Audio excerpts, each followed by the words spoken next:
Hello, my friends. Welcome back to the Scrapbook Pal YouTube channel. I'm Melanie with Melanie Smith Stamps, and today we are playing with the Spellbinders Poppy Song Collection, which includes this Petal Burst stencil. The stencil set has 6 stencils, and we're going to also use the Essentially Yours sentiments. This is the collection here I'm sharing with you. There's a happy birthday, a with sympathy, thank you, thinking of you, get well soon, and best wishes. They each have this shadow die, which I absolutely love. Then this is also part of the Poppy Song collection. It's called the Playful Stitched Panel Dies.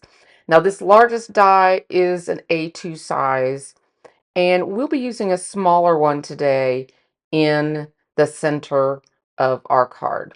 Now, when I'm lining up this stencil, I take a couple minutes fiddling with it here because I actually cut my cardstock down to the size I'm needing for this card, which probably in hindsight I shouldn't have done.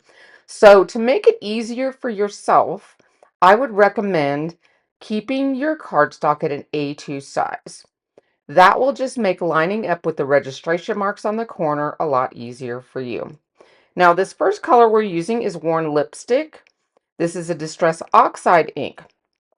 Now, there I was just showing you that it's really good when you're ink blending to go counterclockwise and clockwise. So go back and forth. You'll see me do that throughout the video. That just helps make sure you get all those crevices on the edges for sharp edges to your stenciling. This second color we're going to use is Festive Berries. One thing I really liked when I was testing ink colors for this project, I wanted a good mix of reds. And red is one of those colors that it easily can go peach, it easily can go orange, it easily can go real dark and muddy. I mean, there are so many hues of red out there, and I really wanted to keep this close to that poppy red. That's what I was going for here, is a poppy look. And I was really impressed with a mixture of how many reds Distress Oxide actually has to pick from. So I swatched them all out onto some scratch paper, and I was easily able to pick the 4 that I wanted to work with. Now, this third color we're using is Lumberjack Plaid. This is a really, really good deep red. I really like this for our next to darkest red. This really is that poppy bright red. And poppy sometimes goes a little orangish red as well, but for my card, I really wanted a real rich red. So that's what I leaned in towards. I would like to also do this one in a more peachy orangish red. That would be really cool as well. Now, for stencil 4 and 5, the stencils are actually the edges of the flowers, and each stencil is half of the flowers. So we're going to use mahogany for these next 2 stencils. It's just little areas, so this is a great time to make sure you're doing that clockwise and counterclockwise motions.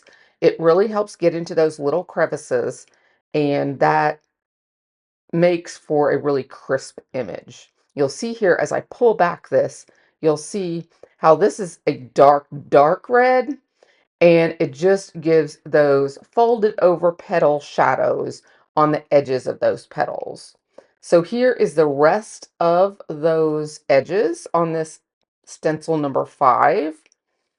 And this is one of the largest stencil sets I've ever used. Usually it's a 4 or 5 stencil. This one has the 6 stencils. It's really neat. And I can imagine this in a whole bunch of different colors. You don't have to stick to red poppies, and you can make these any types of flowers you want to. I've actually done this in light purples over on my channel, and it is really just breathtaking in soft pastels as well. So here is our background. All we have left is our black soot. So I'll change my blender brush there to black. As you noticed, I was using one blender brush for all of those reds. I never cleaned my blender brush because I was going from light to dark. So I didn't have to worry about it. Now I will go in and clean that brush after I finish the video, because I won't want to go back into a red later on with that mahogany still on the brush. So I will rub that out on a microfiber cloth and really get those bristles clean. Now remember, these are distress oxides, so you do want to use separate blender brushes and not the same blender brushes as you would with a dye-based ink. Now there is our finished panel, and we are ready to work on our card assembly. So we're going to focus here on our die cutting. These are the items I need to die cut. So I'm going to die cut those real quick. And the magic of YouTube, we are back here and we can start our assembly. Now, the piece of paper on the left-hand side is a glitter cardstock. So this first piece, I'm going to assemble right on top. And this is where I had already cut that white background piece down because I wanted to lay it on top of this black piece. So I was thinking ahead, which is why I had already cut that white piece down from A2 down that 1/8 of an inch. So here I'm just adding my Altenew 3D foam tape, and we're going to pop this center section in. Now when you put this center section on, you want to make sure it's going in the right direction so your flowers line up. And I did have to turn it around there. And this kind of gives an eclipse look. This is kind of a basic eclipse card. Because when you turn this to the side and look at it as you're reaching out and you're pulling it out of your envelope, you will see that black underneath that layer from that background paper, which is where you get the eclipse name from. Then that panel's popped up to where you can see that. So for the sentiment, I used that same glitter card that we die cut from the center of that background piece and then added our white sentiment. I'm just using my perfect picker from Altenew just to line this up a little bit to make sure I don't have any like extra glue or anything like that, and nudge it into place.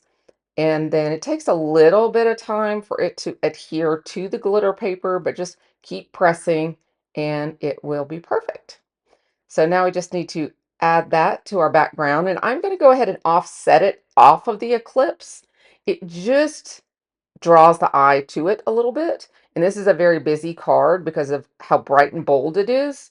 So I thought I would do that. And then I thought we would bring in some clear sequins. These are stellar sequins from Altenew in Crystal Moonlight. And we will just add a few of those around the greeting. And that will help the greeting be set off as well. So I hope you have enjoyed this card and that you will make sure you check out all of my friends' videos over on our channel here at Scrapbook Pal. I'm also going to make sure I list all of these products down below our video, and they'll have direct links over to the store. If there's anything here you've seen today that you're interested in, all of those will be over there on the store site and linked below for you for your convenience. Now I'm just adding these last little sequins. And then I will show you the card up close. Here we go. And I hope you've had an amazing day and that you'll come craft life with me again soon.